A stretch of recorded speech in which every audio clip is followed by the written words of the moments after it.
Selamat pagi Bapak Ibu, Saudara yang saya kasihi, Shalom. Satu kali ada seorang guru sekolah dasar, dia tengah mengajar para murid-muridnya. Kemudian dia mengajukan satu pertanyaan kepada anak-anak muridnya. Anak-anak, menurut kalian siapa Tuhan itu? Lalu satu demi satu anak-anak murid itu menjawab pertanyaan ibu guru ini tentang siapa Tuhan, sesuai dengan gambaran yang mereka punya masing-masing. Seorang anak yang ayahnya seorang hakim, dia berkata Tuhan itu seperti hakim, Bu, karena satu hari dia akan menghakimi seluruh umat manusia. Anak yang lain yang ayahnya seorang dokter, dia berkata Tuhan itu seperti dokter, Bu, karena dia sanggup menyembuhkan segala sakit penyakit.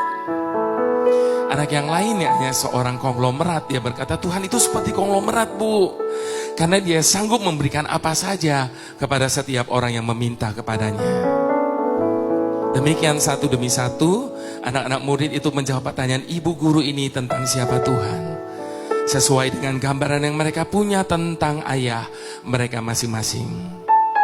Lalu tiba giliran kepada anak yang terakhir, Bapak Ibu Saudara. Namun sayangnya anak ini tidak hidup seberuntung teman-teman yang lain, karena dia hidup dalam keadaan yang sangat amat sederhana. Dia bahkan tidak berani menjawab pertanyaan ibu gurunya. Dia cuma bisa tundukkan kepalanya. Lalu ibu gurunya tanya lagi, nak tolong dijawab, menurut kamu siapa Tuhan itu? Perlahan dia angkat wajahnya. Dengan suara bergetar dia berkata, Tuhan itu seperti pemulung, Bu. Serempak satu kelas menjadi riuh oleh karena jawaban dari anak ini.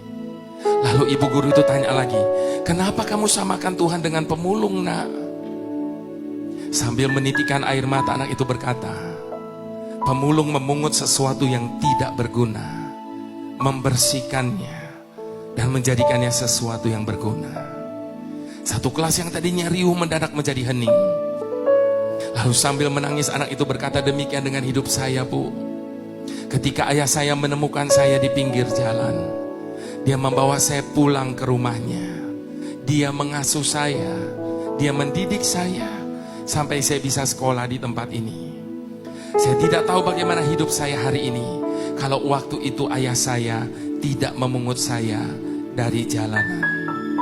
Ibu guru ini menangis, dia peluk anak itu. Satu kelas yang tadinya hening, mulai terdengar isak tangis di setiap kursi.